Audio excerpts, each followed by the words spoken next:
Hola, hola. ¿Se escucha?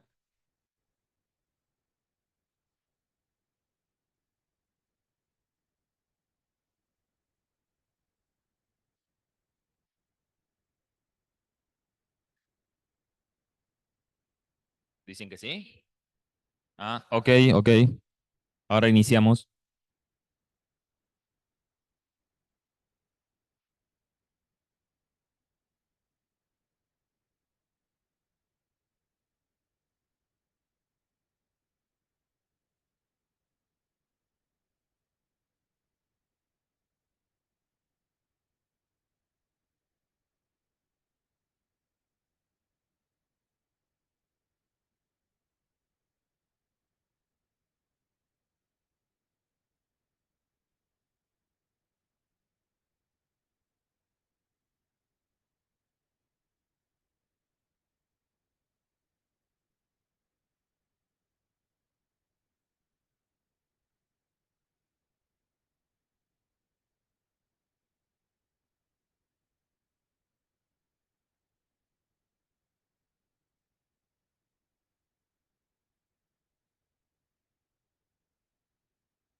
Bueno, ¿cómo andan? Vamos a iniciar, dado que ya es las 3:20. Bueno, la idea es darle continuidad al encuentro anterior, pensando esto de las intersecciones que hay a veces en nuestro trabajo en relación a las cuestiones de salud mental, de justicia. Hola, ¿cómo te va? ¿Cómo estás? Así que la idea es poder articular algunos de estos aspectos que les conté la clase anterior y a partir de eso poder pensar la práctica también. Como les decía, es decir, nuestra práctica, quienes trabajamos en violencia, estamos constantemente atravesados por la cuestión judicial, por la cuestión de aspectos de salud mental, por los abordajes específicos en violencia. Entonces, no puede separarse una instancia de la otra. Entonces, poder pensar cómo integramos todos esos aspectos en nuestra práctica creo que son importantes. Em, yo había hecho una sugerencia acá me han entregado unos trabajos sobre la posibilidad de poder ver unas películas y pensar algunas cuestiones al respecto. No sé, ¿las pudieron ver a las películas? Sé que acá varios han entregado el trabajo. Em,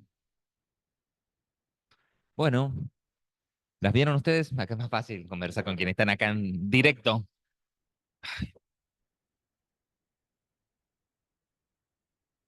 Fragmentos, fragmentos. Bueno, bueno. Sí. ¿De las dos o de una en particular? De Taxi Driver. Bueno, y la gente que está allá lejos, pero cerca a la vez, virtualmente. ¿Vieron algunas películas? Más que todo, quizás convertir qué sensación les dio, sobre todo el tema de Taxi Driver, que tiene algunas instancias interesantes para analizar en relación a ese personaje. Tranquilamente lo podemos recibir en el centro de varones diariamente. Entonces podemos pensar ahí algunas intervenciones en relación a ese contexto, esa situación. La otra película, Loca de Amor, es interesante también por ver el tema de una erotomanía, cómo se va instalando las distintas fases de la erotomanía, pero no sé si alguien quiere compartir o comentar algo y a partir de eso poder ir pensando algunas dinámicas para este encuentro. Bueno, lo pongamos porque no, ya me excede la cuestión tecnológica eso. ¿Qué tal? ¿Cómo va? Buenas tardes. Hola. Eh, Nosotros, hablo de nosotros porque lo compartimos con una compañera, el hecho de, por ahí, cómo esta película nos convocaba a corrernos muchísimo el paradigma más biologicista o más desde la psicopatología, pudiendo entramar la importancia, en el caso de Taxi Driver, ¿no? La importancia de traer a colación por ahí las teorías más de índole social, que es lo que veíamos como este sujeto eh, fragmentado, ¿no? Bueno, todos estos atravesamientos de índole social, más el contexto en el cual se desarrolla la película, ¿no? En la época del 70, ¿no? Bueno, pensarlo de Estados Unidos, Nueva York específicamente. A nosotros nos convocaba esto, ¿no? La importancia de ver a este sujeto desde un sentido integral. Eso es lo que a nosotras nos llamó más la atención. Ujú. Bueno, buenísimo. ¿Alguien más que quiera comentar o aportar algo? O escribirlo. Si lo escriben, alguien va a tener que leerlo porque acá no lo leemos. ¿Vos de dejo sí? Bien. Em, el personaje este es interesante analizar. ¿Por qué? Porque también hay una serie de instancias, más allá de poder pensar una posibilidad, un cuadro psicopatológico, también tiene esta experiencia traumática de haber estado en una guerra, en la guerra de Vietnam, entonces todo el trauma que pudo haber tenido a partir de esa experiencia y cómo eso también va condicionando ciertas cuestiones de la personalidad, pero también podemos pensar que otras características em, pueden estar presentes más allá de esa instancia, esa vivencia traumática. Em, pero bueno, quienes no la vieron la pueden ver y quienes la vieron la pueden ver otra vez si quieren y sacar algunas otras conclusiones. Pero un poco a colación, esto a mí particularmente me gusta, y como les decía el encuentro anterior, em, eh, pensar alternativas más de lo cotidiano, desde más allá del libro técnico o de los textos técnicos, poder pensar cuestiones como una película, como un libro más de tipo cuento, novela, que a veces nos acercan de otra manera ciertas instancias de, ya sea las problemáticas de salud mental u otras problemáticas, en este caso de lo que trabajamos nosotros en términos de violencia. Em, yo venía pensando cuando venía para acá y en general, en este corte principalmente, todas las que están o están asistiendo principalmente a mujeres o a personas víctimas de violencia, digamos. Acá no hay ningún residente del centro varones, entonces la experiencia de trabajo con varones por ahí no la tienen. De hecho, siempre pensamos la idea esta de generar nuevamente las rotaciones para que hagan esa experiencia que está buenísima. Pero se me ocurría pensar esto, sobre todo para poder posicionarnos desde una escucha distinta y más allá del foco que nosotros ponemos en la cuestión de violencia, poder pensar un poquito más allá y integrar todo lo que tiene que ver con alguna persona que pueda estar atravesando esa instancia. Probablemente en el tema del abordaje con mujeres, bueno, en esto que van trabajando, no sé si... debe estar. Si querés, ¿eh? Perdón. Hola, Sí, ¿cómo estás? Discúlpame que no me anda bien el teléfono y me parece que corté cuando estabas comentando. Bueno, yo soy Griselda, licenciada en Trabajo Social del Polo Integral de la Mujer de Río Cuarto. Si bien no entregué el trabajo, sí me parece una alternativa a la película que estaban comentando recién para tener en cuenta la trayectoria de vida, sí, de los diferentes personas o sujetos que vamos pasando en un determinado momento por estas situaciones. Creo que es fundamental el contexto general, pero también la particularidad de ese sujeto, ¿sí? Y tener en cuenta esa trayectoria de vida, las experiencias previas, ¿no? No solamente las actuales. Con respecto a las personas que me toca abordar como parte del equipo de constatación, Una de las cuestiones que considero importante de aprendizaje, sobre todo propio y grupal, es que el área de constatación nos permite de alguna manera no solamente estar en entrevista con la persona que está sufriendo situaciones de violencia, sino con las personas que están ejerciendo violencias. Y esto quería recalcar, ¿no? El poder de la escucha, dejar de lado los prejuicios y no solamente tratar de indagar sobre ese recorte de la denuncia que nos llega desde el juzgado, sino indagar un poco en esa trayectoria de vida. Era aportar eso. Bueno, sí, buenísimo. Esa es la idea de poder pensar a la persona en una integralidad y en un recorrido histórico.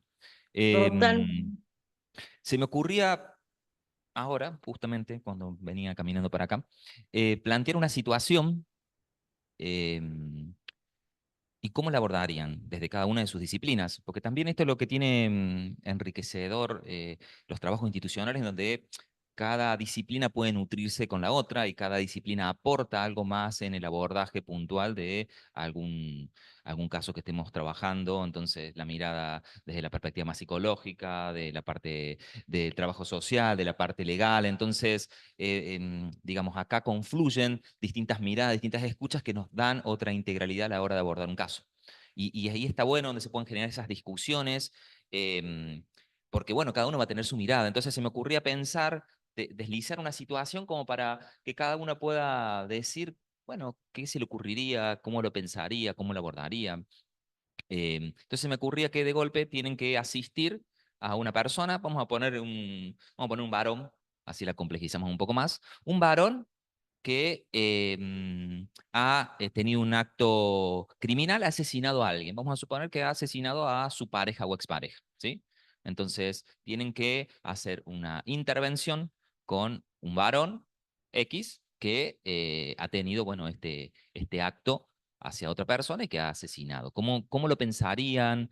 Em, ¿qué, qué se les ocurre? ¿Cuál podría ser esa intervención? Tratando de pensar más allá de la cuestión judicial en el sentido de, bueno, va a haber una condena, va a estar esa condena enmarcada dentro de una figura, pero bueno, ¿cómo abordaríamos? Vamos a suponer que quienes están en la parte del rol de abogados o abogadas, ¿cómo representarían a este sujeto? Quienes están como psicólogas, ¿cómo intervendrían desde un lugar de su praxis? Lo mismo que trabajo social. Bueno, no sé si alguien quiere decir algo en relación a eso y a partir de ahí podemos ir pensando y aportar algunas cuestiones que quizás son más del campo de la salud mental, pero que está bueno tenerlas presentes en lo cotidiano.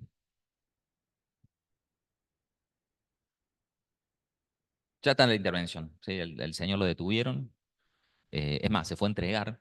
Después del acto criminal se fue a entregar, varias horas después, se fue a entregar a la comisaria diciendo, miren, yo quiero comentarles que maté a mi pareja. Y a partir de ahí, bueno, entran todas las intervenciones, seguramente lo detendrán a esta persona, y a partir de ahí vamos a suponer que están en el dispositivo terapéutico carcelario. Bueno, ¿qué se les ocurre? ¿Cómo intervendrían? ¿Cómo se les ocurre que entendería con esa persona que ya viene con la confirmación, no es una sospecha, ya viene con la confirmación de que ha tenido ese acto criminal y ha asesinado a otra persona?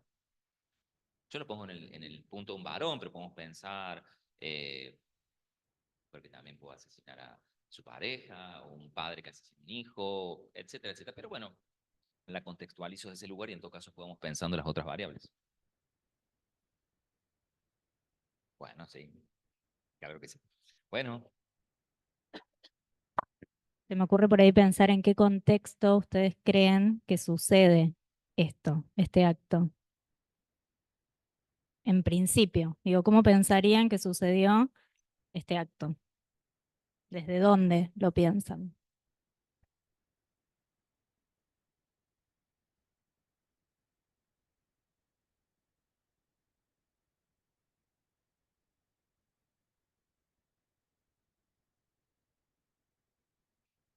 sí, eso te iba a decir, si acá, No, decía, a mí me parece, o sea, si bien me cuesta mucho pensarme en esa situación, no me veo en rol ahí, es como una limitación mía, pero pienso la escucha como una intervención y permitir, digo, armar como este recorrido de cómo llegó a ese momento, digamos, qué lo llevó, qué estaba sucediendo en eso, bueno, cómo era el vínculo con esta persona a la que mató, digamos. ¿En qué tan ubicado está? Porque pienso en, si, en esto, en este, de que él va y se entrega y dice, hola, sí, yo quería contar que maté tal, bueno, sí, qué tan ubicado está para tener ese primer encuentro, para poder hablar, si está, no sé. Lo primero que vería yo es qué tan ubicado está, si está entendiendo lo que hizo, si está presente en lo que está pasando, si entiende lo que está pasando, es lo primero que haría. También en la misma línea como de la escucha, pero también para poder identificar si es como algo más estructural, o sea, por identificar eso, si hay culpa, si fue algo como más impulsivo, si tiene un registro, o sea, como yendo más quizás a la estructura en esa escucha. No, quería por ahí contar que a mí lo que me pasa cuando me entero de que sucedió un femicidio, en principio y por el contexto en el que trabajo y por la formación y cómo vengo desarrollándome, tiendo a pensar, lo tiendo a ubicar como, em, digamos, en un contexto social, ¿sí? Y por ahí después de que analizo un poco la situación, empiezo a pensar que puede haber situaciones de salud mental que también están atravesando.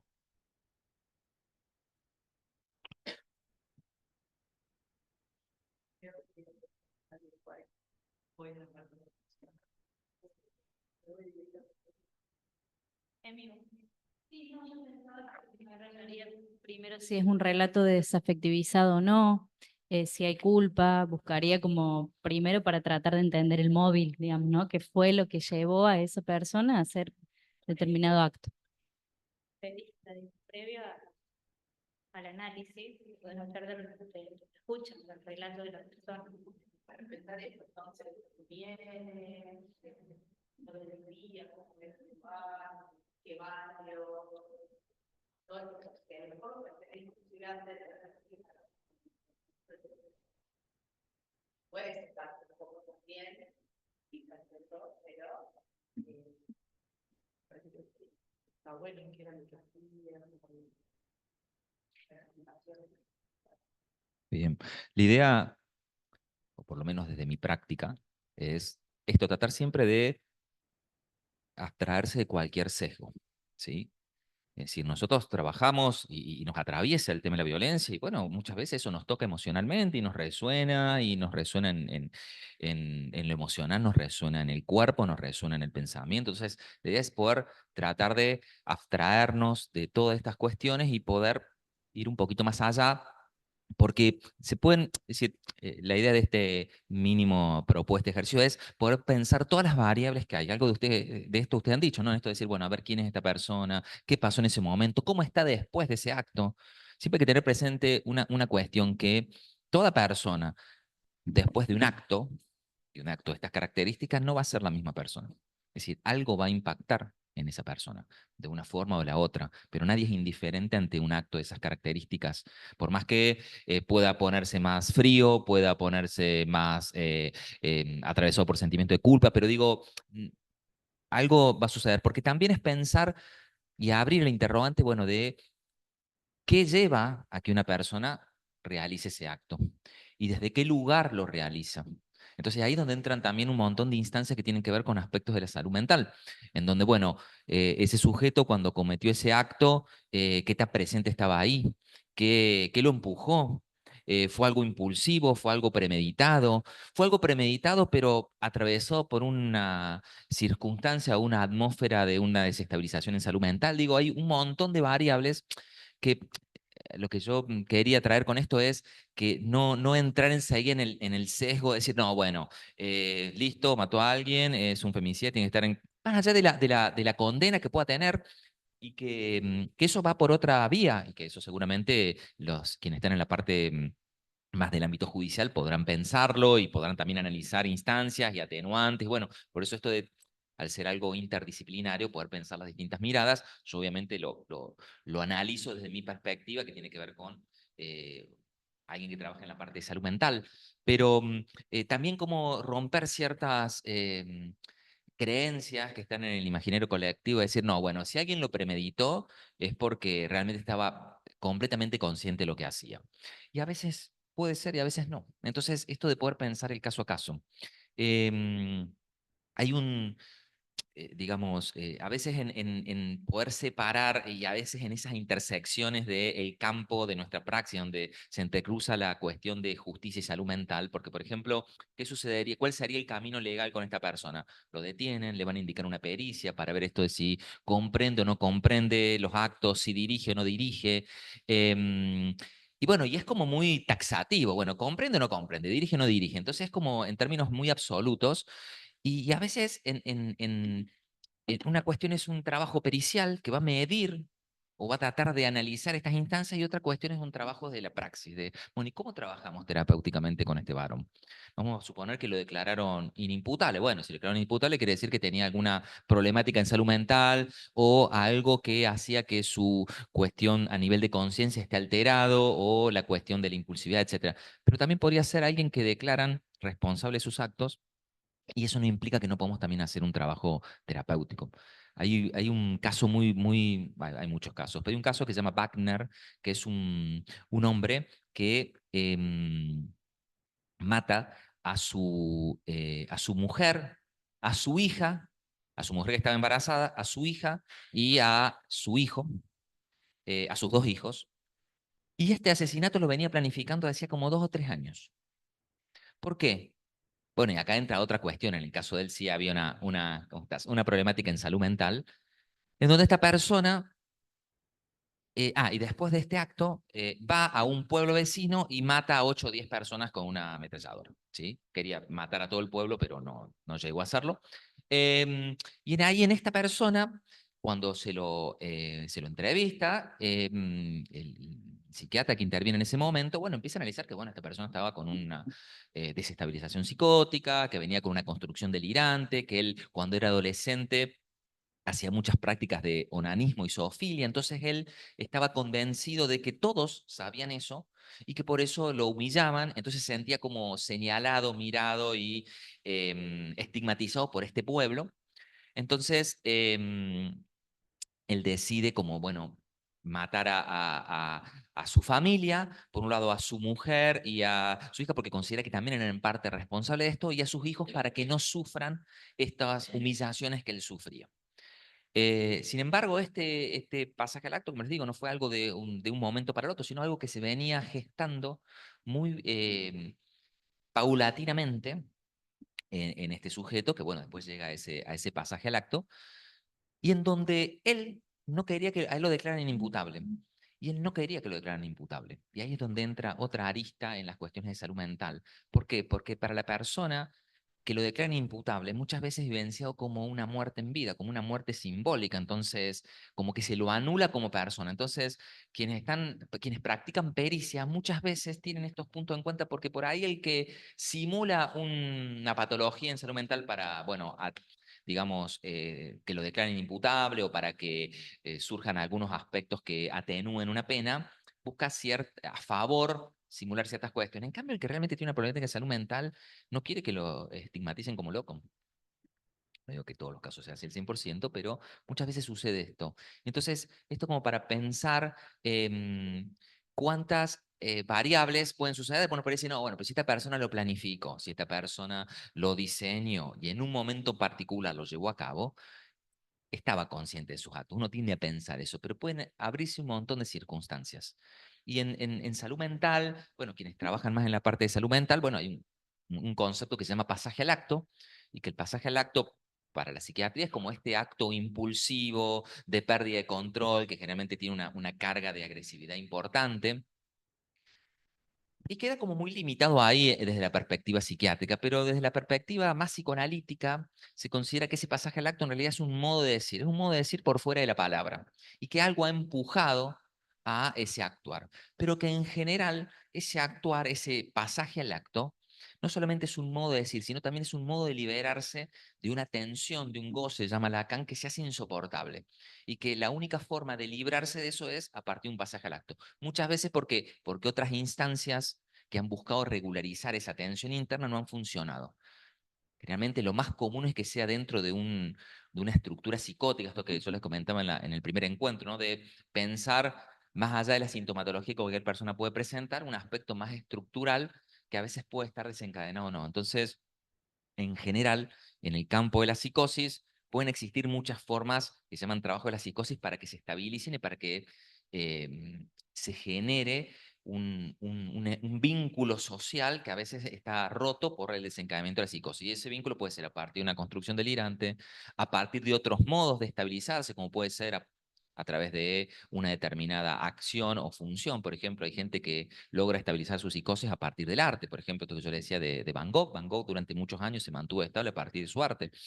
O a veces el modo de buscar una estabilización de la psicosis cuando han fracasado todas las otras instancias es a partir de un pasaje al acto. Ese pasaje al acto viene a decir algo. Entonces ahí donde está esto de decir, bueno, puede ser que esté la condena, puede ser que se analicen otras cosas, pero bueno, después cómo trabajamos con esta persona, porque si nosotros entendemos que el pasaje al acto viene a suplantar un decir, bueno, es importante que nos establezcamos la pregunta, bueno, ¿de qué viene a decir con ese acto esta persona? Y a partir de ahí poder construir una idea de un trabajo terapéutico. No todas las personas que asesinan a alguien tienen que ver con un pasaje al acto, no, pero sí es poder tener presente que en algunos casos sí puede suceder, y ahí es donde nosotros, desde el lugar terapéutico o a veces del lugar desde lo legal, se pueden tener y contemplar un montón de cosas. Sobre todo entendiendo que a veces las pericias son muy puntuales. Bueno, comprendo, dirige, tiene esto, y si lo circunscriben a eso y se pierden en analizar ciertas variables que podrían hacer como tener un análisis más profundo del caso. Y esto no quiere decir que alguien que haya tenido un pasaje al acto criminal tenga que no responder ante eso que hizo. Sí, claro, y ese forma de respuesta o esa sanción que es necesario que esté puede ser de distintas vías. Y a partir de ahí es donde vamos a ver si fue un efecto o no. Yo les voy a comentar tres casos en los cuales participé de distintas maneras de personas que asesinaron a otras personas. ¿Sí? Y cada uno tiene su variable y su particularidad, y en donde también esto nos puede invitar a pensar en, bueno, qué aspectos son importantes no dejar de lado a la hora de hacer un trabajo terapéutico con alguien o de analizar una conducta. El primer caso es una mujer que yo atendí cuando era residente de psiquiatría. Es una mujer que em, un día, en un acontecimiento de discusión con su madre, mata a su madre, pero la mata de una manera muy cruenta. Le saca los ojos, la muerde, la mamá muere desangrada en el baño de la casa. Y en un contexto de toda una atmósfera delirante, en donde ella veía que la madre era un gato, y ella era un perro, y ella era un perro, y ella era un gato, y a partir de ahí, bueno, se produce este asesinato. A esta mujer la detienen, es decir, los vecinos al escuchar los gritos llaman a la policía ingresa al domicilio, ven todo el cuadro bastante dantesco, bueno, la mujer la detiene, después la trasladan al hospital neuropsiquiátrico.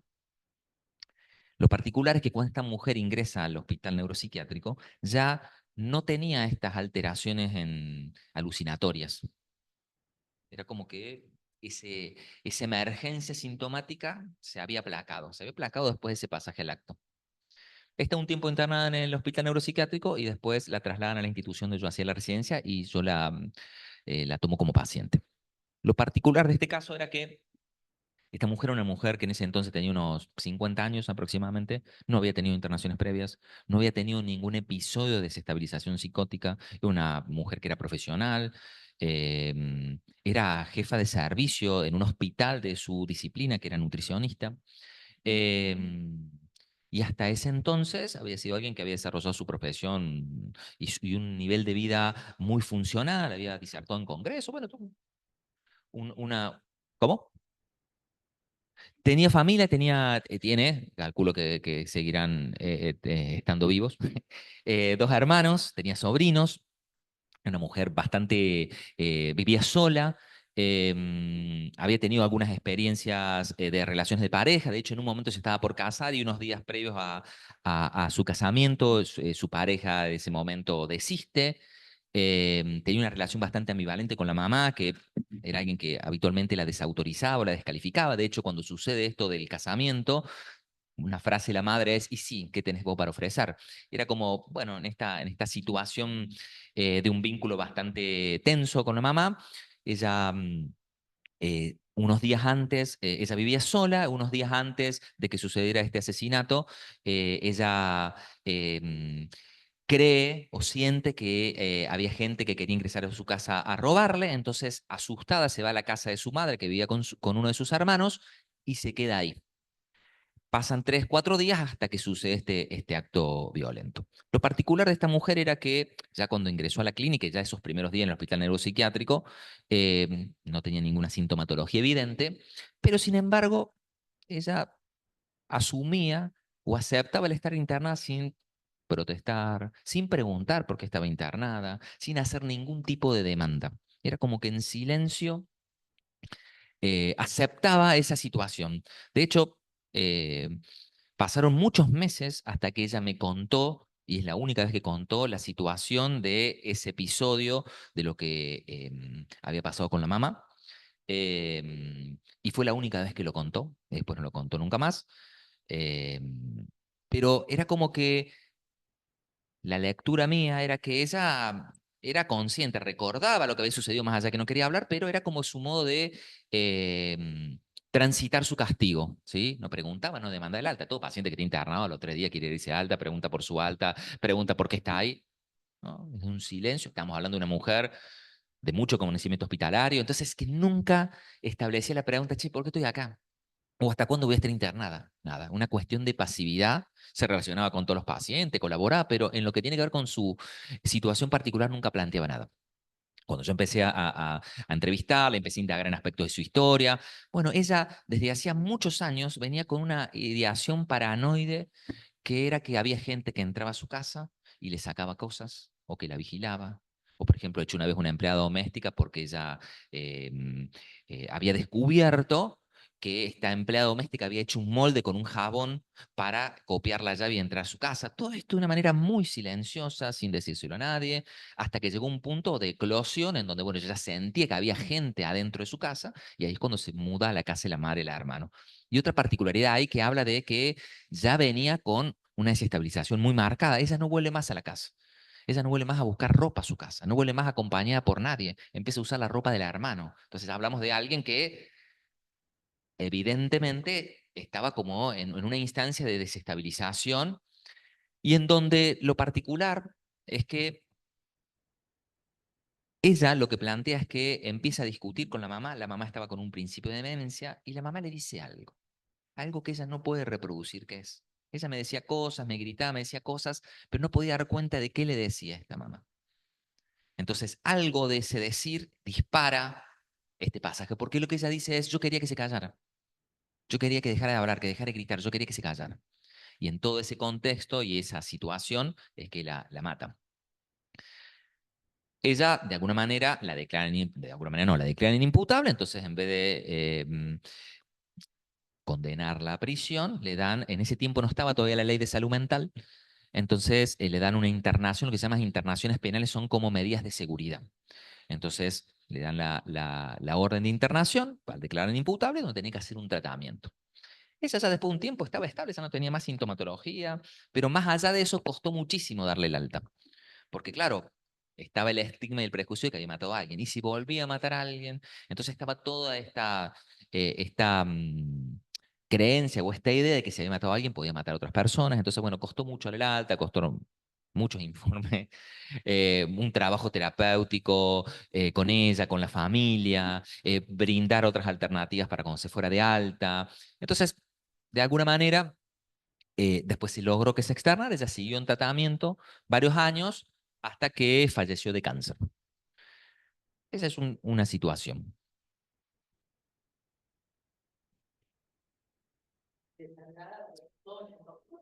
Sí, cortó igual. La mirada y la boca. Porque eso tiene un valor particular, el cómo es uno, cómo se siente uno mirado por el otro y qué siente que el otro le dice, eso es muy particular y está muy presente en los pasajes del acto y en la psicosis principalmente.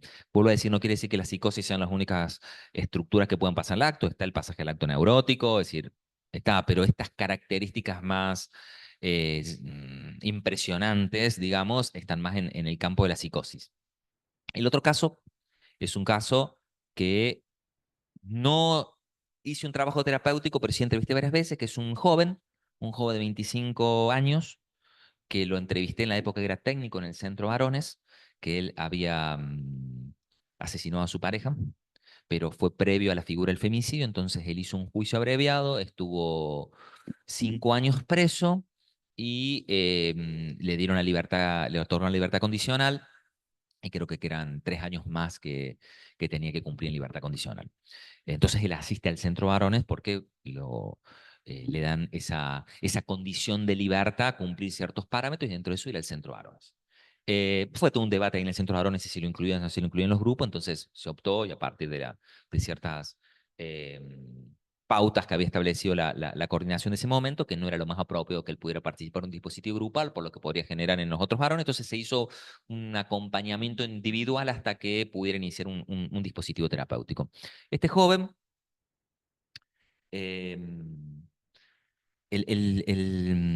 lo que él relata es, digamos, este joven era un joven que tenía una historia bastante particular, era un joven muy, muy callado, muy inexpresivo a nivel emocional, pero no desde el lugar de la frialdad, sino de la dificultad de poder conectar con su cuestión emocional. Era un chico que a los 5 años se había ido a vivir con sus tíos, tenía varios hermanos y no podía dar cuenta en su historia por qué. ¿Por qué se había ido a vivir con sus tíos? En todo ese transcurso del tiempo prácticamente no tenía relación con su padre y con su madre. Sus vínculos sociales eran muy, muy escasos, muy poco profundos. Em, con la única persona que pudo establecer un vínculo un poco más afectuoso era con el tío con el que él fue a vivir, pero una persona que no podía dar prácticamente cuenta de cuestiones de su vida. Con esta pareja hace un año que estaban de novios, van a un día a un hotel alojamiento, en ese hotel alojamiento empiezan a tener una discusión y en esa discusión él la ahorca, la estrangula y la mata. Él se va del hotel alojamiento y esto supongamos a la madrugada, la deja ahí y al mediodía se entrega en la policía, él le cuenta a su tío y se entrega en la policía. Digamos, este caso, digamos, no era un caso como el anterior, donde había todo un desarrollo sintomático que uno puede pensar. De hecho, lo declararon responsable de sus actos, él adhirió, creo que a un juicio abreviado, y bueno, y a partir de eso, bueno, tuvo esta condena menor en cantidad de años, y como vuelvo a decir, todavía no figuraba la figura, vale la redundancia, del femicidio, bueno, no lo condenaron a prisión perpetua. Pero bueno, él al indagar estas cuestiones, estos aspectos de su vida, él como que no podía dar cuenta bien qué había sucedido. Lo que sí él decía era que había tenido una discusión con su pareja, que ella le decía cosas que él quería que se callara, que él no podía hacer que se callara, y a partir de eso tiene este impulso o este pasaje al acto homicida, del cual él después no podía dar cuenta. Pero no podía dar cuenta, y esto sucede a veces cuando hay un pasaje al acto, que después del acto la persona no puede dar cuenta de qué pasó, por qué lo hizo, para qué lo hizo. Hay como un vacío ahí en esa instancia, como si no hubieran estado del todo presentes ahí. Disociación también. Entonces, lo paradójico en este caso que es con una de las personas con las cuales, digamos, su tío y esta pareja eran las únicas personas con las cuales había podido establecer un lazo afectivo profundo. y una de las cuales él termina matando. Después ahí, bueno, como yo no pude hacer un dispositivo terapéutico, lo entrevisté varias veces y a partir de eso se lo derivó. Pero mi lectura era que él no podía establecer estos vínculos profundos, no podía. Y en este caso al establecer una relación de pareja, él no podía responder a la demanda del otro. Era como que eh, iba más allá de lo que él podía dar, pensándolo inconscientemente, no desde lo racional. Y de hecho, mi hipótesis, porque no deja de ser una hipótesis, es que en este fantasma del abandono que él nunca pudo elaborar, de esta situación de por qué a los 5 años se iba a vivir con sus tíos, por qué no había estado con sus padres, por qué nunca había podido establecer un vínculo, em, estaba esto del fantasma para mí el abandono y el hecho de también ser colocado en un lugar de desecho y de descarte. Esa es mi hipótesis a partir de algunas cuestiones. Pero vuelvo a decir, esto no es para justificar o para patologizar el acto, sino para también pensar que hay más allá de ese acto y poder también establecer una dinámica de trabajo terapéutico. ¿Por qué? Porque es fundamental que la persona se implique responsablemente en sus actos. Por eso es importante que haya una sanción, que en un caso puede ser la sanción de esto, una internación, en otro caso puede ser la sanción de estar detenido preso, en otros casos puede ser otro tipo de sanción. Pero ahí es donde es importante distinguir lo que es culpa de lo que es responsabilidad. Una persona puede sentirse culpable por cosas que no hizo, una persona puede no sentir culpa por cosas que hizo, una persona puede sentirse culpable por algo que hizo pero no es sinónimo de que se ha hecho responsable de ese acto. Entonces, en mi lectura de estos dos casos, las personas, la mujer sentía culpa por lo que había sucedido al matar a su madre, se había hecho parcialmente responsable de ese acto, pero no se había podido implicar completamente en ese acto. Y para mí, entonces, porque yo la traté prácticamente durante 6 años, su cáncer tenía que ver con algo de esto no procesado, de ese acto, de lo emocional. Es decir, es una hipótesis porque son cuestiones son muy difíciles de comprobar. De hecho, tiene una muerte bastante cruenta, porque ya hace un cáncer de mama, la intervienen, lo operan y varios años después hace una metástasis ósea que realmente la postró, que era realmente un castigo. Y de alguna manera como ella también lo iba evidenciando, porque era en esta pasividad y el entregarse a a una pena. Entonces, yo creo que el no haber, más allá del trabajo terapéutico, no haber podido terminar de cerrar esa instancia, dejó ese vestigio. Y este joven, en general, las pocas veces que lo entrevisté y que pude dar cuenta, y también entendiendo esto, ¿no? Un proceso terapéutico es un proceso que tiene su tiempo y en 3 entrevistas es algo más diagnóstico que otra cosa, y muy condicionado, pero había en una primera instancia como una cuestión de el no querer hablar de eso, que uno lo puede comprender y entender, y por otra parte una proyección en esto, ¿no? Proyectaba parte de la responsabilidad de su acto en su novia. En esto de que, bueno, como el grito, el reclamo, como de alguna manera una justificación. Entonces sí, él se sentía culpable, pero no había una asunción de responsabilidad en torno a su acto. No se colocaba como actor de ese acto. Y eso para mí es una instancia que es importante tener presente y hasta que puede ser peligrosa porque puede hacer que en otro vínculo donde a lo mejor él no puede desarrollar un proceso terapéutico y poder separar estas cuestiones, pueda repetirlo. Entonces, también este joven después se fue a vivir a otra provincia. No, la verdad que no sé cómo habrá seguido su instancia, pero digo, en esto, por eso digo de la importancia también. Hoy uno puede decir, bueno, alguien que comete un femicidio va a estar en prisión perpetua, digamos, pero de hecho hay gente que ha estado en prisión perpetua y lo han ido a visitar porque se casan y ha vuelto a cometer a veces en la cárcel un acto de esas características. Habrá que ver también las características de esa persona, pero digo, en esto de la importancia de poder hacer un trabajo de, bueno, ¿qué sucede después del acto? Y a partir de ahí también se abren un montón de variables, porque uno podría decir, no, bueno, es un criminal que se pudre en la cárcel, sí, puede ser una mirada, pero digo, desde un costado más terapéutico es, bueno, ¿qué se podría trabajar con esta persona? Si es que hay algo que se pueda trabajar.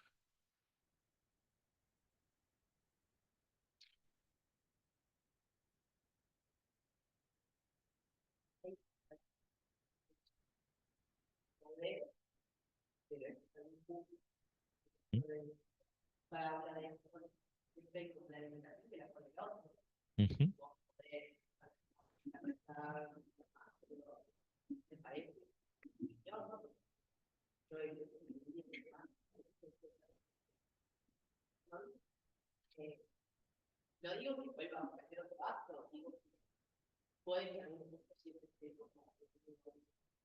Sí, eso siempre es para pensar en el caso a caso y también en esto, ¿no? Poder pensar cómo un proceso terapéutico se va construyendo. Como les decía, esta mujer pasaron prácticamente 6 meses hasta que me contó, sin que yo le preguntara de eso, hasta que ella decidió hablar de eso. Entonces, también es esto, el tiempo propio de cada persona.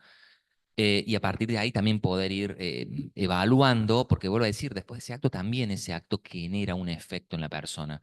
Y un caso más que yo no lo trabajé terapéuticamente, pero sí tuve la posibilidad de intervenir en 1 o 2 ocasiones, era un hombre que también antes de la figura del femicidio había matado a su pareja, a su esposa. em, Le habían dado como atenuante conmoción violenta, entonces estuvo también unos 5 o 6 años. En donde yo hacía la residencia, un colega lo seguía a este hombre en tratamiento, y entonces por eso conozco muchas cosas del caso, y de hecho cuando él se fue de vacaciones yo tuve algunas intervenciones con el caso. Este señor lo que refiere es que en el momento donde él mata a su pareja, también es algo que escucha que dispara eso. Y es también entender cuando la palabra se toma la forma de la injuria y de algo que resuena tan en lo profundo del ser que de hecho a veces no lo pueden reproducir. En el caso de él sí lo podía reproducir en parte, y es que en esta discusión la mujer le dice que era en palabras textuales, un gorreado, y que el hijo no era de él. Y eso dispara ese pasaje al acto. Bueno, eso lo consideran los peritos, le dan como este atenuante y lo consideran responsable de sus actos, porque hace tratamiento a esta persona por unas razones de la condición de libertad, y por otra parte porque cuando él sale de libertad no puede tener contacto con sus hijos. Sus hijos habían quedado a cargo de sus ex-suegros, no conseguía trabajo. Bueno, tuvo una serie de situaciones que acontecían en su vida que lo deprimían, y bueno, a partir de eso inició también este tratamiento que siguió este colega. Yo después dejé de trabajar en la clínica, perdí el rastro. De hecho, no siguió más en tratamiento con este profesional porque él iba porque tenía APROS y después dejó de tener APROS, entonces no podía pagar las consultas. No sé si lo siguió con otros profesionales, pero muchos años después, unos 5 años después, él comete otro femicidio y se suicida. No sé en qué contexto, pero digo en esto de esa facilidad de ciertos pasajes al acto, como a veces también si no son trabajadas o trabajados pueden después generar otros pasajes al acto. Por eso es importante cuando uno trabaja desde lo terapéutico poder contemplar estas instancias y poder ver qué es eso que desborda en el interno, eso que se hace intolerable, cómo poder hacer que se pueda articular desde la palabra para que no dé lugar al acto. Eh, Obviamente que muchas son cuestiones que uno va construyendo desde un lugar y que no dejan de ser análisis e hipótesis, porque bueno, son análisis que uno puede ir haciendo, pero digo en esto de, más allá que estos son casos extremos, poder pensar también en qué se pone en juego a la hora de un ejercicio de violencia. Sin lugar a dudas, todos compartimos el rol central que tiene la masculinidad hegemónica, el discurso patriarcal y cómo están estructuradas a partir de eso, cómo en lo social establece estas diferencias entre los géneros, y cómo a veces no cumplir con un rol bien estereotipado de género puede poner en riesgo hasta la propia vida, ¿sí? Es decir, eso es fundamental, y todos los aspectos performativos de género, pero también poder pensar esto, ¿no? De cómo a cada quien ese discurso lo atraviesa de una manera distinta, y cómo también se van poniendo en juego en este ejercicio de violencia un montón de factores que también es fundamental tenerlo presente a la hora de hacer un abordaje. Nosotros quizá en el Centro Varones, al hacer un dispositivo grupal, es como algo más general, que sabemos que va a movilizar cosas, pero después no está la oportunidad de trabajar individualmente. Bueno, ¿qué propio hay de esta persona en esa instancia? Pero bueno, en general, y en la teoría que yo adhiero, que es el psicoanálisis, es decir, habla de esto, de que se golpea en el afuera algo propio. Yo golpeo en el afuera algo propio. De hecho, en esto de ciertas hipótesis del pasaje del acto es, a partir de matar al otro hay algo mío que yo doy muerte. algo que no es ni externo ni interno, sino como es una palabra que se usa en el psicoanálisis, que es el tema de la extimidad, que no es ni interno ni externo, no es ni adentro ni afuera, pero es algo que no se ha podido incorporar, algo que no se ha podido simbolizar, y que se golpeen ese afuera, eso diferente. Entonces, nosotros trabajamos mucho con estos varones, esto de la aceptación de lo diferente, eso que no han podido simbolizar, ese rechazo a lo femenino, ese rechazo a ciertas cuestiones que ponen en jaque ese posicionamiento masculino, esa instancia de, de temor a la feminización muchas veces, que no lo, a veces no lo ponen en palabras, no, pero esto de sentirse menos hombre, esto de porque no hay una posibilidad de haber simbolizado, internalizado ese costado femenino que tienen todos los varones, es decir, el género no es algo puro. Entonces, si no son posicionamientos, y eso es interesante a la hora de poder pensar los abordajes, también cómo se puede tener en cuenta otras instancias, y entender también desde el posicionamiento psicoanalítico cómo siempre va a estar el lugar del desencuentro, siempre va a estar el lugar del malentendido, siempre va a estar el lugar de lo que yo dije, cómo se escuchó, qué escuchó el otro de lo que yo dije, porque nosotros en las dinámicas de trabajo con los varones vemos que muchas veces está esto, ¿no? Esa expectativa que yo coloqué en el otro y que el otro nunca va a poder cumplir al 100%, y como no se cumple, genera un enojo en mí o genera una sensación de frustración que la canalizo desde la violencia. Obviamente no es tan simple, hay que ir viendo el caso a caso, pero, pero hay hipótesis, no sé, bueno, cada uno quien tendrá su recorrido y habrá leído distintas corrientes, más allá de la disciplina que tengan, pero hay un psicoanalista de la corriente inglesa, que no es con la que más me siento identificado, pero habla de, se llama Christopher Bolas, y él habla de em, nombra lo que se llama el objeto transformacional, ¿sí? Que en nuestra historia, nosotros cuando nacemos dependemos de un otro, es decir, sí o sí, para que nos alimenten, para que nos den cuidados, no nos abastecemos por nosotros mismos. Entonces siempre estamos en esa instancia de una dependencia hacia un otro. Generalmente lo ocupa ese lugar el rol materno, en esto de el nutrir, esto de, bueno, establecido por las dinámicas de género también, ¿no? Pero la idea es que uno no puede no es autosuficiente, entonces tiene que estar siempre en una demanda del otro. Y lo que sucede ahí en la incorporación del lenguaje es que lo que demando, al fin y al cabo, termina siendo la respuesta que yo obtengo es lo que el otro escuchó de esa demanda, o que el otro interpretó de esa demanda. Entonces, a partir de ahí, siempre vamos a estar condenados al malentendido. Entonces, lo que habla este autor es que en las instancias evolutivas de la construcción de la subjetividad, hay una instancia que él nombra lo que se llama un objeto transformacional, que es este objeto externo, esta persona que, no es, que es en parte externo, en parte interno, todavía no está bien delimitado el mundo interior, y que lo que hace es transformar el ambiente. ¿Transformar el ambiente para qué? Para esas frustraciones, ayudar a canalizarlas. Ahora, si esa instancia de operación subjetiva falla, esta persona en sus vínculos posteriores de adulto va a tratar de colocar su pareja en ese lugar de objeto de transformar el medio, hacer que no haya frustraciones, hacer que no haya angustia. Entonces, como eso es imposible de sostener, siempre va a haber una frustración y eso va a desencadenar en algunas personas este acto violento. Vuelvo a decir, no es tan 1 más 1, 2, pero es para pensar también estas dinámicas por fuera de la estructura, la matriz patriarcal, que otras cosas se ponen en juego, como así también en las mujeres que sufren violencia, también poder pensar también qué lugares ha ido ocupando en los distintos vínculos, qué lugar ocupó cuando era niña, qué lugar le dieron, cómo también fue mirada, cómo fue escuchada, porque también es poder pensar qué dinámicas se ponen en juego en los lazos que se van estableciendo. Y a partir de eso, entender que los vínculos que se establecen del lugar más de espejo, de el otro me viene a completar, genera muchas veces esa tensión porque nadie viene a completar al otro, dos no hacen uno, y siempre vamos a tener algún punto de desencuentro o de discordia o de malentendido. Hay un psicoanalista que a mí me gusta mucho, que se llama Miquel Bassols, y que nombra con una pequeña anécdota, un cuento zen, cómo estamos siempre perpetuados al malentendido.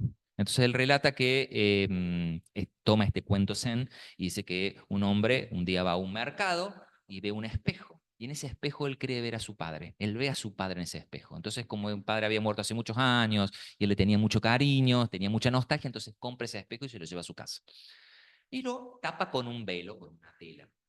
Entonces cada vez que se sentía mal o se sentía deprimido, iba a ver el espejo porque era una forma de ver a su padre, quedaba algún rato ahí Y bueno, después se sentía más tranquilo. ¿Qué sucede? Este hombre estaba casado y su esposa empieza a desconfiar. Bueno, ¿por qué iba tanto tiempo ahí a este lugar, a esta piecita donde estaba este objeto? Entonces, un día que él no está, va a esta piecita, saca la tela y ve una mujer. Entonces, cuando llega este hombre, le empieza a decir, che, pero vos todos los días vas a ver a esta mujer ahí. Y no, le dice, no es una mujer, es mi papá. No, pero vas a ver una mujer. Bueno, se arma todo un conflicto ahí. Y justo ven pasar un monje zen. Entonces le cuentan la situación, le dicen, no, yo veo a mi papá, y la mujer le dice, no, es una mujer. Entonces el monje se le dice, bueno, espérenme un segundito, voy a ir a ver bien esta situación. Y cuando vuelve le dicen, miren, escúchenme, no es ni un hombre ni una mujer, es un monje zen. Entonces, esto tiene que ver con eso, con que siempre vamos a estar en esa instancia del desencuentro y el desencuentro con nosotros mismos también. Entonces, es fundamental para mí tener presente siempre todas estas variables a la hora de trabajar, porque si lo circunscribimos solamente a una sola variable, sea la que sea solamente a la perspectiva de salud mental, sea solamente a la perspectiva sociológica, a la legal, a la de perspectiva de género, quedamos como siempre entrampados. Entonces la idea es poder integrar todas estas escuchas, todas estas miradas, todas estas corrientes y entender que en cada caso se va a poner en juego algo en particular. Y también estar atentas y atentos a que muchas veces esa persona puede estar atravesando un montón de situaciones que generan una problemática en salud mental, ya sea previas a una situación de violencia, ya sea a consecuencia de una situación de violencia, pero la idea es esto, poder pensar la integralidad de esa persona y poder hacer los abordajes específicos, porque si no es como, bueno, no, yo trabajo esta parte, después que vayas a otro lado a trabajar la otra parte, entonces va por un lado que trabajemos en la cuestión de violencia, otro lado que vas a trabajar la cuestión de consumo, otro lado que vas a trabajar, no sé, tal cosa, entonces como que disgregamos a la persona como si fueran aspectos distintos y en realidad todos están integrados en ese ser. Pero bueno, la idea era en esto, después me fue llevando otras cosas que no era lo que tenía pensado, era más que todo en lo del pasaje al acto criminal, pero me fui asociando a otras cuestiones y era comentarle esto y pensar, ¿no? Es decir, de, bueno, cómo vamos construyendo esos abordajes, esos dispositivos y a partir de ahí, qué podemos ir haciendo al respecto. Bueno, no sé si quieren, no sé cómo estamos en hora, no sé si quieren comentar algo, tenemos un ratito más, experiencias que hayan tenido, a lo mejor no con gente que haya asesinado a alguien, sino quizás con casos más graves, o a lo mejor con casos que son de lo cotidiano, pero también generan un ruidito. Y eso es importante, yo siempre digo tengo las técnicas, es decir, a veces estamos entrevistando a alguien y no hace un ruidito particular más allá de lo que la otra persona está diciendo. Y es fundamental que confíen en esa instancia, de ese ruidito que les hace, porque por algo les hace ruido. Probablemente está resonando en una parte que no está tan consciente en ese momento, pero eso que nos hace ruido hay que prestarle atención. Pero bueno, no sé si quieren comentar o otros análisis. em, ¿Una Hola, recomendación? Sí. sí, buenas Hola, tardes. Verónica. Buenas tardes, yo soy Verónica, soy psicóloga de acá del Polo de la Mujer, pertenezco al equipo de delitos contra la integridad sexual y bueno, ya que estás ahí, profe, quería preguntarte con respecto específicamente al tipo de violencia sexual, que siento como que por ahí hay más reincidencia en los casos y qué experiencia tenés vos en el tratamiento de este tipo de delitos con los varones. Bien. Bueno, ahí voy a estar un poco complicado porque mi experiencia principalmente ha sido cuando trabajé acá en el Polo, en el abordaje con mujeres que habían sufrido algún tipo de violencia sexual. Y bueno, y ahí el abordaje, obviamente, a partir de esa experiencia traumática, bueno, tiene que ver con esto, ¿no? Con el trabajo con trauma. Em, no he desarrollado abordajes terapéuticos con personas que hayan cometido algún delito sexual o algún acto sexual. En general, bueno, ahí también es ir al caso a caso, pero Sí, pens- por supuesto que es el caso a caso, pero en general en cuanto a la reincidencia del tipo de delito es como mayor y como más difícil de trabajar y desconozco también, ¿no? Entonces por eso quería preguntar. mira, ahí te puedo hablar más desde la teoría. Digo, no es lo mismo la persona que a lo mejor esto tiene una práctica de abuso sexual en su historia y que va generando este tipo de delito, que a lo mejor alguien que, no sé, en una instancia de, no sé, por ejemplo, de consumo de sustancias, a lo mejor tuvo una cuestión desinhibitoria y pudo haber cometido así un abuso sexual. De todas formas, las Bien. personas que, y ahí es donde podemos diferenciar entre lo que es un rasgo perverso y una estructura perversa. Quien tenga una estructura perversa, sin lugar a dudas, esa estructura no se modifica, lo más probable es que repita ese acto perverso, porque también el acto perverso tiene un sentido en esa estructura.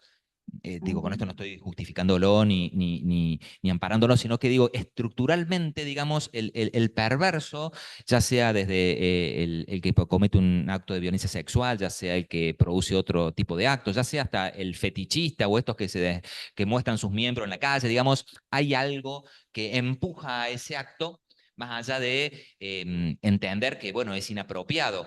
Y ahí habrá ver en qué acto, qué freno elige ponerle la persona a eso, porque también es eso, en general la persona no frena, elige no frenar eso porque sin lugar a duda hay una satisfacción y de hecho buscan como habitar lugares que son más fáciles para llevar a cabo ese acto perverso. No es infrecuente que los encontremos en algún espacio donde los que son pedófilos, en algún espacio donde circulen niños o niñas.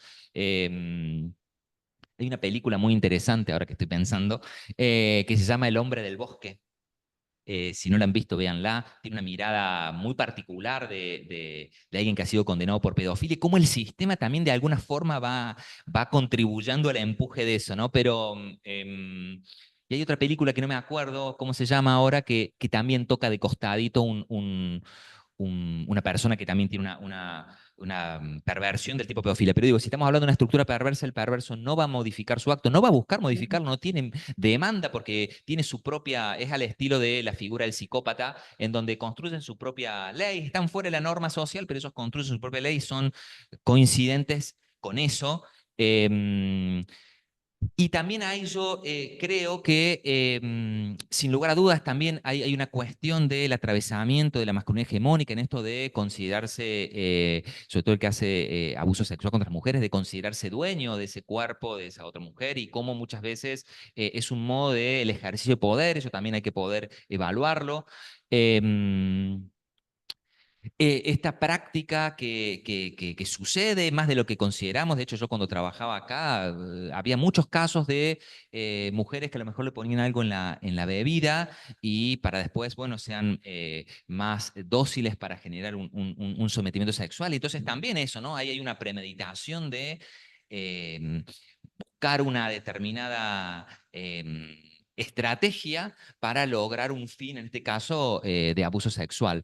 Em, pero después hay otras situaciones en donde muchas veces ciertos factores que pueden generar o facilitar una conducta desinhibitoria empujan, digamos, facilitan cierto acto y no quiere decir que sea un sujeto perverso el que los comete. Entonces ahí también es donde va a ser importante el análisis, porque sin lugar a dudas, con un perverso no va a ser posible establecer un dispositivo terapéutico, quizás con otras personas que no tienen esa estructura sí. Ahí habrá que verlo. Nosotros en el Centro Varones no abordamos varones o no llevamos a cabo un abordaje terapéutico con varones que son condenados, denunciados por abuso sexual. Sí trabajamos lo que es la violencia sexual dentro del vínculo de pareja, que eso lo observamos muy frecuentemente, y eso sí se trabaja, pero no sé, el varón que viene, que está denunciado o está condenado por abuso sexual hacia su prima, su sobrina, sí hacemos la entrevista, pero después hacemos una derivación de tratamiento externo porque no es la problemática que vamos a abordar. Pero por eso es que está también la cuestión de la reincidencia. Bueno, acá hemos tenido algunos casos muy resonantes, estaba el de Sagen, después está el de que han descubierto ahora, por más que no tenga el nombre, el de Carlos Paz. También lograron detectar que es aparentemente quien asesinó a esta mujer y que abusó previamente de ella, es alguien que, por los datos del ADN, que también ha tenido otras causas de abuso sexual en la zona. Pero bueno, ahí creo que ahí se ponen en juego otros factores estructurales. Sí, sí, claro que sí. Em, Muchas veces, no siempre, muchas veces puede haber también una vivencia traumática de abuso sexual en la infancia que puede condicionar, pero vuelvo a decir esto no para el lugar de justificar, sino también para tener una historia, pero en esos casos generalmente tiene que ver con otras cuestiones estructurales. Em, sí.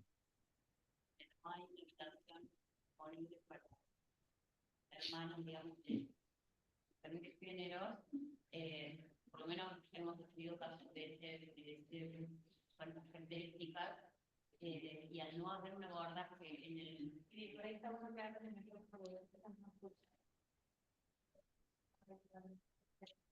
decía que también las condiciones de hacinamiento, en donde no hay en una casa, digamos, no hay una habitación para hermanos de diferentes géneros y que incluso tienen que dormir en la misma cama y en el mismo colchón, de una plaza estoy hablando, ¿no? Adolescentes o preadolescentes, hubo casos que recibimos con esas características, que también es muy difícil abordar de manera integral. Ahí ya nos tenemos que poner como de acuerdo, digamos, con las compañeras cuando el trabajo es interdisciplinario, porque muchas veces cuando no hay un abordaje para el varón en la salud pública, mucho menos en la parte privada, es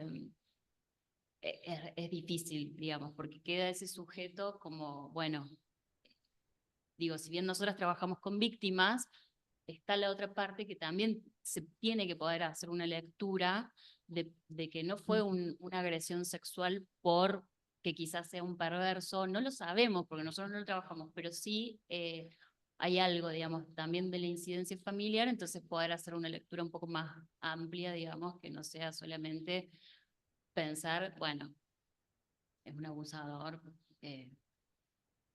digo, desde la perspectiva punitivista, ¿no? ¿Sí? Pensaba en eso, que queda mucho por trabajar, por investigar, y es re difícil como laburarlo, digamos, cuando no hay un trabajo sostenido sobre eso, por lo menos yo no lo he encontrado. Sí, sin lugar a dudas sería fundamental que haya un dispositivo especial para el trabajo con esos casos y a partir de ahí ver con quién es posible establecer un dispositivo terapéutico, con quién hay que establecer otro tipo de dispositivos, quizás más del orden de lo legal, no lo sé. Sí nos habla de, en el contexto que sea, que no ha habido una internalización del límite de la ley, sin lugar a dudas, y sobre todo si vamos a lo universal, que los dos mandatos más universales son la prohibición del incesto y el asesinato, porque al fin y al cabo lo que ordena la sociedad es esas leyes, porque digamos, es lo que permite establecer las diferencias de los roles, porque si no existiera eso es como que el hermano pasa a ser padre, tío y primo a la vez, entonces establece un orden social. Bueno, después para ahí están ciertos análisis, los mitos que hace Freud a partir de análisis y otras corrientes antropológicas, pero digo, algo nos dice de que la incorporación de la ley no ha sido suficiente o ha sido parcial o directamente no se ha incorporado. Claro, lo pensaba en estos términos, es un caso bastante puntual en donde la intervención que realizamos es como con indicaciones muy precisas hacia la mamá, digamos, y es como, no pueden estar juntos, no pueden seguir en la misma casa, no pueden dormir en la misma cama, eh, pero bueno, insistiendo, digamos, como que se querían juntar, etcétera, porque lo extraño, lo quiero ver, bla, pero...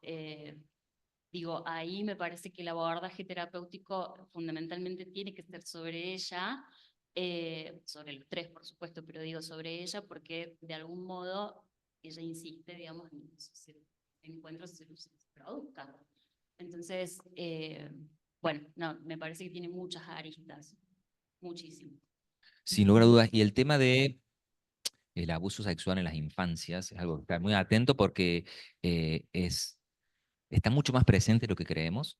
Y no solamente el abuso sexual directo, sino también las situaciones de seducción hacia las infancias, porque también genera un despertar y deja ciertas huellas traumáticas, entonces son aspectos a tener presente y que, bueno, hoy se visibilizan muchísimo más, pero que antes quizás pasaba mucho más desapercibido y era como, bueno, se mantenía como en algo oculto o no se le daba tanta trascendencia. De hecho, en la historia del psicoanálisis, Freud en un primer momento habla de la figura del trauma como esto, ¿no? La instancia de un abuso sexual en la infancia, después deja esa idea y la plantea como una fantasía, y ahí a partir de eso hay varios psicoanalistas que eran... que lo acompañaban, que se separan de él, como Ferenczi, entonces dice, no, no, siempre hubo una situación, esto no es fantasía, hubo una situación sexual. Yo creo que no en todos los casos hay a veces está lo fantasiado, a veces está el acto sexual o el abuso sexual propiamente dicho, pero bueno, ahí es donde hay que ver estas instancias, pero sí, las infancias son muy vulnerables a esas situaciones y hay que prestarle mucha atención. Y con respecto a lo que me preguntabas, Verónica, recuerdo en el Centro Varones, digamos, nosotros hemos pasado por distintas instancias en el Centro Varones, pero en un primer momento, cuando yo era técnico ahí, no contábamos con las denuncias en general. Entonces recibíamos un varón que llegaba y, bueno, ¿por qué usted está acá? No, no sé, ¿por qué me denunciaron? Entonces me acuerdo que una vez entrevistamos a un varón y que le preguntaba, bueno, pero ¿por qué estás acá? No, no sé bien por qué estoy acá. Y algo nos quedó haciendo ruido, por eso digo esto del ruido, y empezamos a investigar y este varón estaba denunciado por abusos sexuales hacia su hija, hacia sus hijas. Entonces, después de esa instancia, lo volvimos a citar ahí, yo lo entrevisté a solas para ver esto de hacer un diagnóstico más estructural y la indiferencia afectiva que tenía, digamos, la explicación que da, porque en esto de negar absolutamente todo, yo le decía, bueno, ¿qué piensa que su hija de 16 años lo denuncia por abuso? No, porque no la dejé salir con el novio, entonces por eso ella me denuncia. Digamos, hasta la explicación. Fue un caso conocido, de hecho tomó mucha notoriedad, era boxeador y de hecho tomó mucha notoriedad porque daba clases a adolescentes y niños del barrio en una institución de boxeo. La pareja, bueno, salió en muchos medios porque la justicia como que no había, a su entender, no había tomado ciertas medidas. Y la denuncia por abuso era hacia su hija más grande, pero estaba la sospecha de un abuso sexual hacia su hija más pequeña. Y algo que sucede, porque muchas veces uno tiene la imagen que es el padrastro, es el tío. No, no, los padres biológicos también tienen ese acto perverso y es muy frecuente, o sea, no es que suceda todo el tiempo, pero digo que también está presente la figura de este padre abusador. Y bueno, y en este caso sí, este hombre indudablemente era una estructura perversa. Después uno puede pensar, bueno, pero habrá habido alguna cuestión de causa orgánica por su oficio, su profesión, que a lo mejor haya podido generar una cuestión desinhibitoria. Yo particularmente en la entrevista no me impresionó cómo pudiera uno entenderlo de esa dinámica orgánica, sino acá tiene que ver con una cuestión meramente estructural y bueno, donde, bueno, qué abordaje pensar ahí, ¿no? Cuando ni siquiera hay una demanda, cuando ni siquiera hay una problematización de la situación y cuando lo que se busca es generar la angustia en el otro lado, digamos, en el otro. Entonces, muy difícil que se vaya a generar una demanda con un sujeto perverso, es muy difícil. La única vez que pueden llegar a demandar, que me ha pasado atender cuando era residente, era cuando se desestructuran un poquito de su perversión y se ponen medios neuróticos y la pasan mal y ahí es donde pueden llegar a consultar y ahí es donde está el dilema ético de decir, bueno, ¿qué hacemos? Bueno, y ahí ya depende bueno, de cómo actuar. Me refiero, hablo de perversión en general, no de los casos de pedofilia y abuso sexual, sino hay otros tipos de perversiones. De hecho, las perversiones no sexuales, digamos, que en otras líneas teóricas lo emparentan mucho con la psicopatía, ¿no? El jefe psicópata, el que se coloca en un lugar de poder y genera siempre esta división subjetiva en el otro. Entonces, en este era el caso que me tocó atender siendo residente, era más de ese, era una estructura perversa, pero no tenía un acto de perversión sexual, sino que pasaba por otro lado, cómo iba estableciendo los vínculos con las otras personas y cómo los colocaba en ese lugar medio de desecho a los otros. Pero bueno, creo que es un debate que tiene que ampliarse y que tiene que estar presente, es decir, bueno, ¿qué hacemos? A nivel de Estado, qué políticas se establecen desde un abordaje terapéutico, legal, más integral en relación a estos casos, sin lugar a dudas, sin lugar a dudas. Siento que en lo personal siento que en lo institucional y a nivel cultural, el tema de que un hombre haya sido abusado sigue siendo un hombre, un varón haya sido abusado, sigue siendo un mito muy, o sea, sigue siendo un tabú a deconstruir muy grande, porque bueno, la experiencia que tengo acá, una vez vino un joven a pedir ayuda porque bueno, había sufrido violencia sexual por parte de una cuidadora mujer en su infancia, y bueno, plantear y poner en palabras eso le costó, le daba como mucho pudor, mucha vergüenza. Y bueno, acá el protocolo está establecido que los varones se reciben en tratamiento hasta cierta edad, pero bueno, también esa es una decisión política, porque en realidad los varones grandes incluso sufren consecuencias de estas situaciones de niños. Sí, claro, porque esto que les comentaba muy, muy brevemente en el encuentro anterior, es decir, la huella que deja el trauma. Y que si eso no es elaborado, obviamente que después va a traer un montón de consecuencias. En esto que contás, siendo Este reciente, parece que todos los paciente, casos este los joven, atendí de residente, perdón, pero atendí también después. claro, este joven demandaba una ayuda, había angustia, a diferencia de por ahí ese padre que comentabas vos recién, ¿no?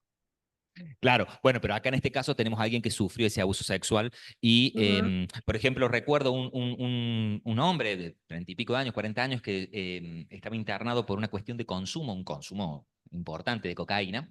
Y en las entrevistas, cuando empezamos a trabajar, bueno, a ver su historia, este hombre cuando tenía 8 o 9 años había sido abusado por un vecino y él, digamos, cuando lo cuenta a los padres, no, bueno, no hicieron denuncia, como que trataron de que quedara todo así como medio sin que se supiera, y eso lo marcó. Y de hecho, él pone un punto de freno a su consumo cuando se da cuenta que su consumo era para hacer mierda al otro, porque él, digamos, de alguna manera se hacía mierda él mismo, pero buscaba hacer mierda a su madre, porque de alguna manera había quedado esta huella de dolor, de desprotección, y era como una especie de revancha, si se quieren, en hacer mierda al otro.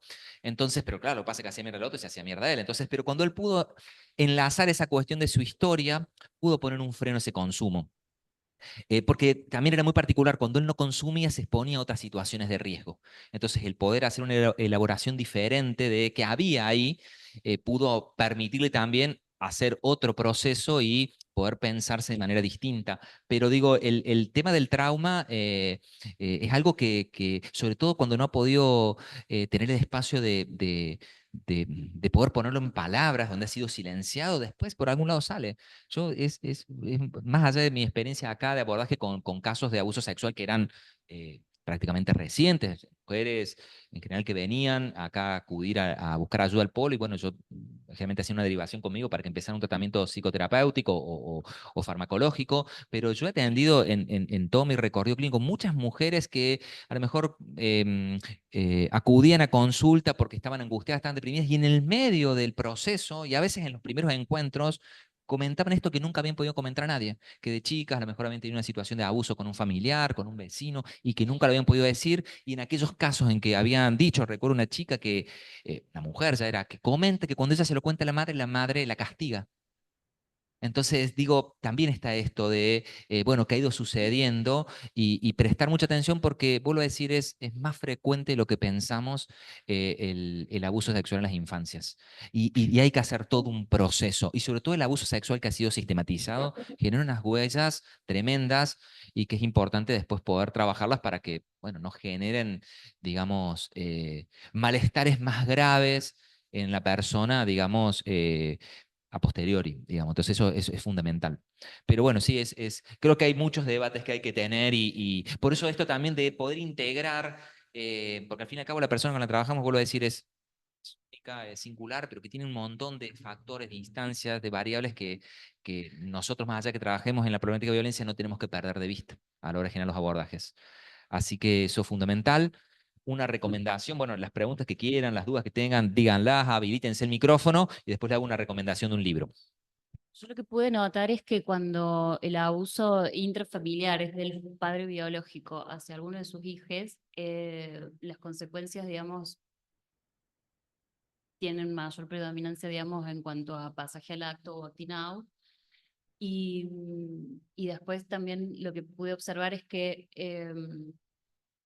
hay algo de la repetición, digamos, de lo que no estuvo elaborado muchos relatos de abuso sexual infantil o en la adolescencia, cuando hacemos la primera entrevista con las madres es: yo también sufrí abuso. Eso que estuvo silenciado, que no tuvo, digamos, lugar a la elaboración, se repite generacionalmente, ¿no?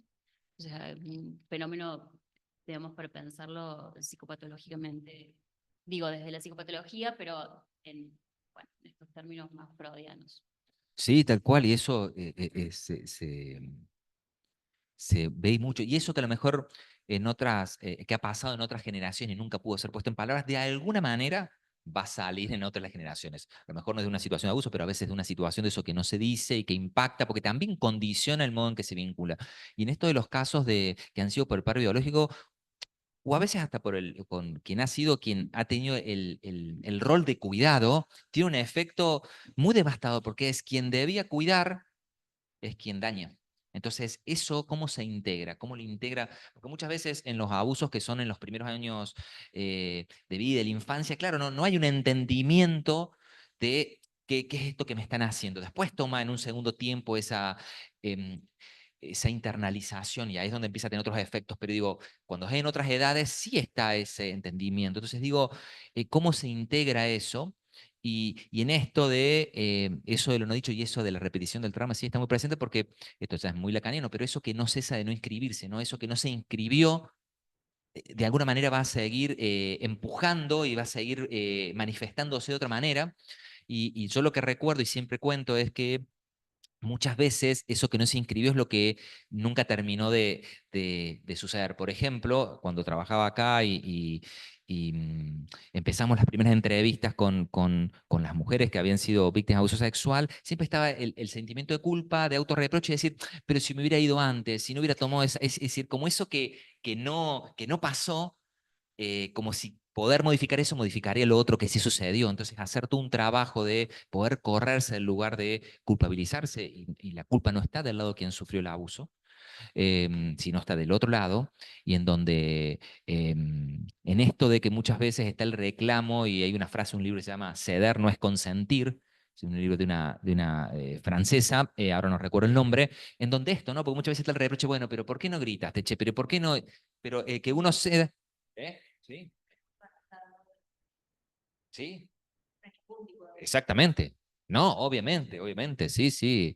Que también pasa con las mujeres que sufren violencia de otras características, de que también tienden a culpabilizarse. Entonces, correr eso, que no se identifiquen con ese rótulo de alguna manera, porque es también lo que va a permitir otra posibilidad de otro cambio. Entonces, por eso esto de entender estas dinámicas y tenerlas presentes hace que podamos hacer otro tipo de intervenciones.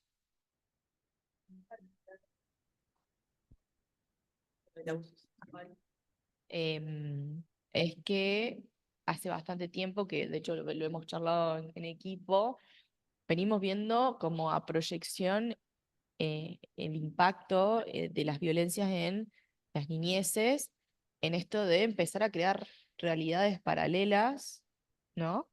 Me pasó particularmente el año pasado que trabajé en una fundación detectando violencias en los colegios y bueno, a partir de unos primeros dibujos teníamos que detectar y a partir de ahí hacíamos el diagnóstico y me encuentro con un niño que estaba cursando una psicosis ordinaria donde según él en el aula lo amaban, pero cuando yo entro a buscarlo empezaron, uy, te llevas al más burro, o sea, a gritarle, pero él estaba creidísimo de que en el aula todos eran sus amigos, lo amaban. Y bueno, y jugando me empieza a decir que él veía que hace días que, digo, tenés sueño, tenía unas ojeras terribles, sí, porque la luna está muy brillante, y bueno, y me empezó a decir un montón de características. eh, y bueno, y viendo un poco el contexto, venía de una familia con muchísima violencia.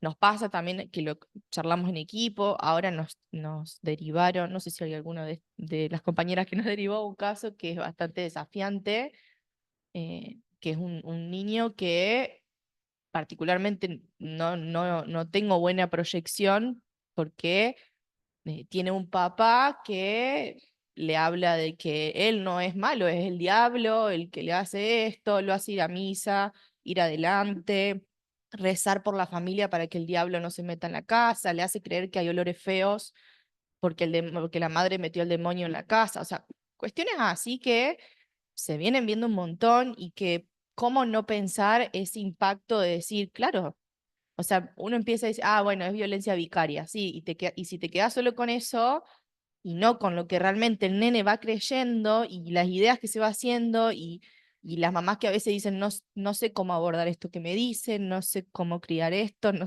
no sé. Digo, a mí es algo que yo lo vengo viendo muy reiteradas veces y que me preocupa el hecho de qué se está haciendo con esto. Digo, porque bueno, sí, hoy es niño, pero ese niño va a ir creciendo. Digo, ¿cuál es el impacto futuro de ese adulto si no se aborda ahora la niñez? Y no tiene que ver con abuso sexual o traumas así, sino tiene que ver con esto, empezar con los comentarios y hacerle creer cosas y cantidad de cosas, y que seguro las compañeras lo escuchan un montón esto de, no, porque lo manipula. Lo manipula, le dice un montón de cosas, le dice comentarios, después no me cree, después... Sí, empieza por ahí, pero si no hay un freno, se ve muchísimo de que se genera otra realidad, o sea, son una disociación de dos niños que acá es una cosa y en la casa es otra y en el colegio es otra y en el discurso es totalmente otra cosa.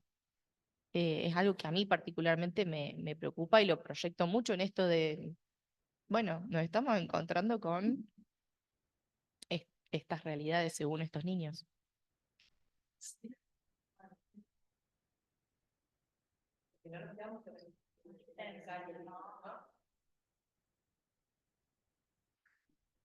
Sí, bueno, sí, la exposición que tienen las infancias. También pensar esto, ¿no? El trauma no tiene que sí o sí ser una situación que todos, digamos, estamos, es decir, el trauma también tiene la parte propia, es decir, uno puede estar expuesto a una determinada situación y eso implica una vivencia traumática, quizás para otros no, digamos, porque también está lo propio de cada sujeto en relación a cómo responde a ese evento inesperado. Y que a veces para uno puede decir, che, pero no era para tanto, pero sí, para esa persona sí es. Y bueno, en el trabajo con infancia sí suele pasar mucho de esto. También primero pensar que en general, niño, niña, adolescentes, adultos, cada uno va haciendo lo que puede con eso que ha ido atravesando y con lo que le pasa. Y a veces va encontrando mecanismos que van funcionando durante un tiempo, después no. Y bueno, sí, creo que es importante, y esto con Coqui lo venimos hablando y mucho, es decir, bueno, cómo empezar a visibilizar mucho más las infancias en nuestro trabajo, porque generalmente concentramos en, bueno, en este varón, en esta mujer, y si no hay una cuestión puntual hacia los hijos, como que a veces quedan como si no fueran parte de toda esa instancia o esa situación de violencia que también les impacta y que creo que el empezar a incluirlos más y empezar a mirar más y empezar a escuchar más va a hacer que, sin lugar a dudas, se puedan tomar otros recaudos, otros espacios en donde, bueno, también se pueda haber una posibilidad de una intervención que ayude a aliviar ciertos malestares y que permita, bueno, construir otros recursos. Sí, sí, creo que sí, fundamental, fundamental. Pero también esto, ver cómo se han ido desdibujando tanto los roles sociales y en donde las infancias se encuentran en una cuestión donde no están claros los límites, donde no están claros las instancias, donde esto lo converso mucho, yo decía, donde ciertas figuras que pueden ordenar, ya no, entonces hay como constantes desautorizaciones de un lugar que pueda ser de límite, que pueda ser de borde, entonces un maestro hace un llamado de atención a un alumno o la alumna y van los padres y le pegan a ese maestro, entonces digo, o esta cuestión de desautorizar la palabra del otro, lo vemos mucho en esta cuestión de los conflictos de pareja en donde cada quien se encarga de desautorizar a la otra figura. Entonces, la imagen que se van construyendo y por otra parte, el lugar de estas infancias de que a veces se lo ponen en el lugar de tenés que elegir a quién querés más. Entonces, hay un montón de instancias que a veces pasan desapercibidas, pero pasan desapercibidas porque no se las está escuchando. Y eso creo que es un desafío prestar muchísima más atención a lo que sucede en las infancias, sin lugar a dudas. Sin lugar a dudas. Bueno, cuántas cosas que aparecen a partir de una pequeña cuestión, y eso creo que es lo interesante, el intercambio. Eh, Buenísimo. Sí. Bueno, no sé si alguien más quiere acotar, comentar, aportar algo. Em, Mientras van pensando, les recomiendo una lectura, un libro que se llama Magnetizado, no sé si ya se los comenté. Está muy bueno. Magnetizado se llama, es un libro que escribe un escritor que ya falleció, que se llama Busquet, que en realidad hace una crónica periodística de una persona que está presa al día de hoy en Buenos Aires porque en la época de los 80 había asesinado a varios taxistas, era como una especie de asesino serial de taxista. Lo paradójico es que esta persona en Capital Federal, como mató a alguno en Capital Federal y otros del otro lado de la General Paz, en Capital Federal lo declararon inimputable, pero la justicia de Buenos Aires lo declara responsable de su acto. Entonces está preso. Ya cumplió su condena, pero como está en un abismo legal y cuando pasa esto de el análisis de la peligrosidad, del riesgo, etcétera, sigue preso. Es como pasa con Robledo Puch. Sigue preso y su condena ya se terminó. Pero está muy interesante porque la forma, el que lo escribe es un escritor, entonces se nota la forma que está narrado, muy didáctica, muy bonita. Y esto, ¿no? Hicieron 250 diagnósticos, uno a veces en contradicción con otro. Entonces, todo este vacío que a veces pasa con este tipo de casos y toda esta cuestión que genera y todos estos vacíos que se generan, es súper interesante, es muy ameno el libro, se lee muy rápido, tiene algunas cuestiones técnicas, pero vuelvo a decir, no lo escribe un psiquiatra, no escribe un psicólogo, no escribe un abogado, lo escribe un escritor. Entonces, y él le hace una serie de entrevistas a esta persona. Está bueno, léanlo porque, bueno, también el nombre magnetizado, no se lo voy a spoilear, tiene que ver con algo que cuenta esta persona. En la hoja 33, en la hoja 33 van a descubrir. No, bueno, pero en esto, más del chiste, y esto, yo siempre hago un paralelismo entre leer un libro y los tratamientos. Es decir, ¿por qué hacemos un tratamiento con alguien y por qué le damos continuidad a un proceso? Porque también queremos ver esta persona que de alguna forma, cómo continuamos. Es decir, ¿por qué seguimos leyendo un libro? Porque queremos ver cómo termina la historia, más allá que después nos parezca un bodrio el libro. Cuando llegamos a la mitad queremos saber cómo termina. Entonces, esto, ¿no? De poder pensar los procesos en esto, en un inicio, un puente y un final. Y en esto de los casos que generan bastante ruido en lo legal, bueno, ahora está de vuelta, es un caso, no voy a comentar cosas puntuales del caso, pero sí el nombre, porque es Sebastián Pucho Roque, que ahora está atravesando esta instancia de juicio. Bueno, es un caso de que se lo ha juzgado un montón de veces por acoso, por violencia, se lo declararon inimputable, más allá de eso, se lo ha detenido, ha estado preso en Cruz del Eje, ahora está con otra instancia. Entonces, pero es muy interesante analizar el caso porque, digamos, todas las aristas que va teniendo el caso y también esto, más allá de un diagnóstico en salud mental, y esto es importante saber, una persona puede tener un diagnóstico de psicosis y eso no quiere decir que se lo puede declarar inimputable, ¿sí? Porque tiene que ver con en ese momento, en esa instancia, qué comprendió, qué dirigió. Entonces, eso también es interesante. Y bueno, si pueden seguir un poquito de cerca, ahora es muy periodístico, es bien amarillista a veces las cosas con Sebastián Pucho Roque, pero es súper interesante lo que se pone en juego ahí en ese caso. Así que bueno, si pueden, léanlo ahí las noticias que aparecen de alguien que está internado en un montón de instituciones. Eh, Así que está bueno como para pensar ese punto de vacío que hay en, bueno, socialmente, bueno, ¿qué hacemos con ciertos sujetos que pueden tener un grado de conducta que generan un daño a otros, pero que tienen una problemática en salud mental que los hace no punible, pero qué abordaje se propone, cómo se los integra, porque también a veces esto, bueno, ¿cómo lo integramos? Bueno, creo que es interesante ahí el partir de esas preguntas. Bueno, no sé si tienen algún comentario, alguna pregunta, quieren recomendar alguna película. Tengo como 250 películas que puedo recomendar. No voy a recomendar nada porque después que me dicen, no, le recomendaste mucha, recomendaste mucha. Tenés que recomendar dos nomás porque si después no saben cuál. Pero bueno, les recomiendo ese libro. Y bueno, un gusto. Ah, bueno, esta se las recomendé cuando di la de charla de psicopatía el año pasado, pero tenemos que hablar de Kevin. Sí. Mírenla, está muy buena. Y si pueden leer el libro, mucho mejor. El libro son todas cartas que escribe la madre al padre de este joven particular.